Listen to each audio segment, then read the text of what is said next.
Hi, my name is Jill, and this video is extremely overdue. Well over a year and a half ago now, I had some very shocking DNA results. The videos are still up explaining that situation way back then. However, I don't necessarily suggest watching them. They're pretty poorly edited, very disorganized, too long, emotionally charged, but I leave them up because I know that they could possibly serve a purpose to somebody. I know in my early days of searching YouTube, trying to find someone who was experiencing what I was experiencing, I wasn't finding a lot. I was finding a lot of those clickbait uh, titles like shocking DNA results and this and that, but I wasn't finding a continuation of the conversation from a perspective like mine. That really compelled me to make videos, and I wanted to help and I wanted to share, and I made some how-to videos which are awful, awful. That's not me. That's not my style. That's not how I roll. I am a rambler and I want to talk about stuff.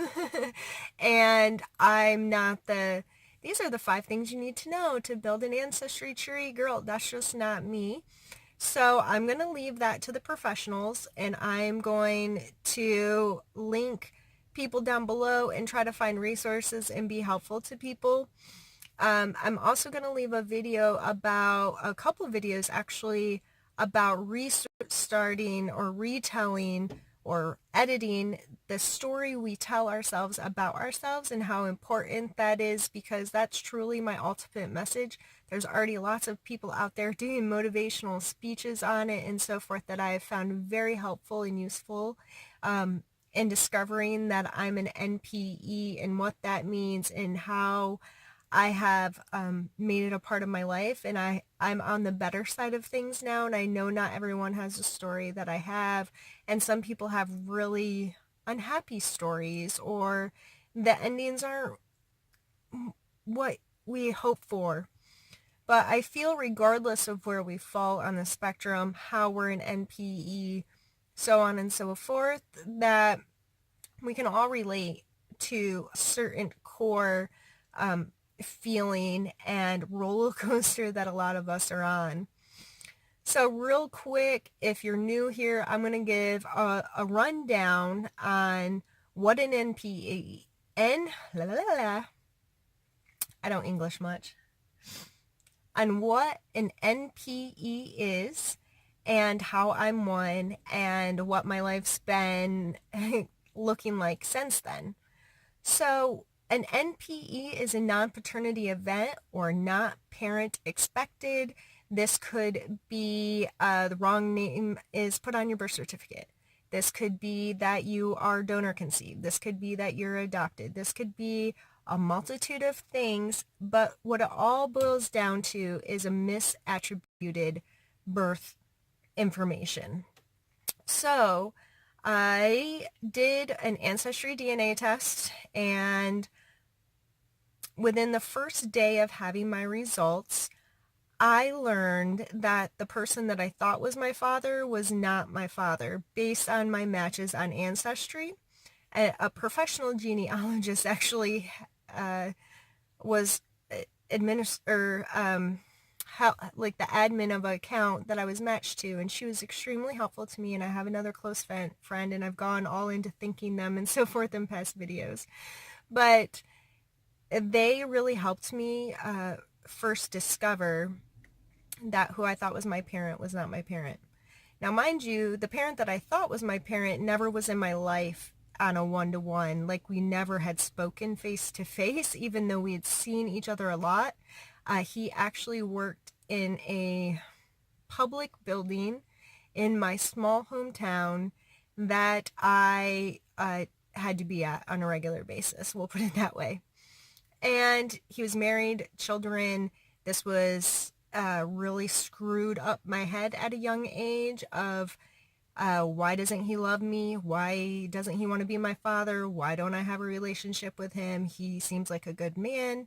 And as a lot of young people go through with trying to figure out who their identity is, unfortunately, we attach ourselves to a lot of mistruths. And my first mistruth was no fault of my own. He's not really my father. However, I created a very intricately woven story of who I was based on a lot of that. And so here I am at, I guess I was 36 when I tested. Yes, 36. And was I? Yes. I don't know where time has gone. I really don't. The last 2 years are a blur. And so to find this out was pretty shocking. And I immediately went into obsessive compulsive overload. I instantly put every ounce of my energy, every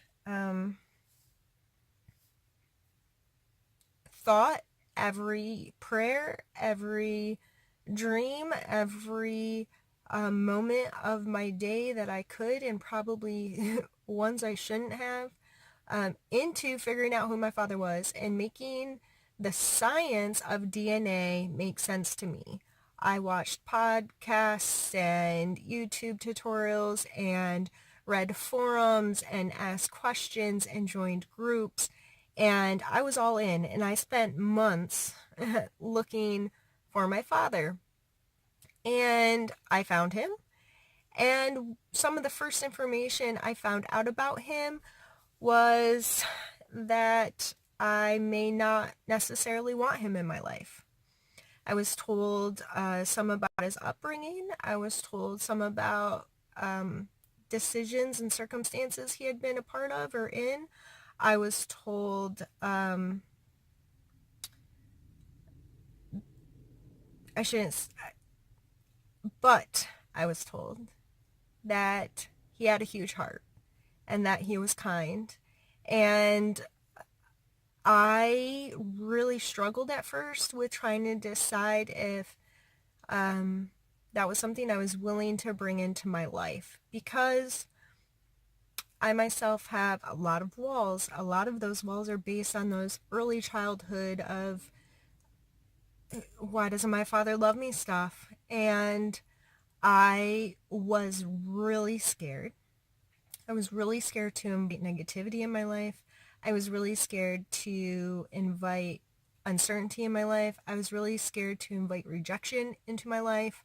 I played out every scenario in my brain, but thankfully I was in a place of learning to accept people and not being judgmental and willing to be open, and I'm very thankful I was. I did reach out to him. It's always been positive from him. He was excited to hear from me from the start. He was excited to possibly be my father. He was definitely excited when the confirmation came in that he's my father. He has done a pretty good job of staying in contact with me and acting interested in my life, acting interested in my children. It's not a perfect fairy tale relationship. I struggle personally with reaching out. I suck at it. Anyone who knows me in real life knows that I'm not usually the first one to text. I'm not the one to call. I am, by all rights, a hermit. Like, really, I leave my house 3 days a week to take my kids to school. I run basic household errands, and that's about it. I have very little social life. If it doesn't have to do with our careers or our kids, I'm really very, very content to be home and to be alone. And those are my favoriteest things in the world, to a fault.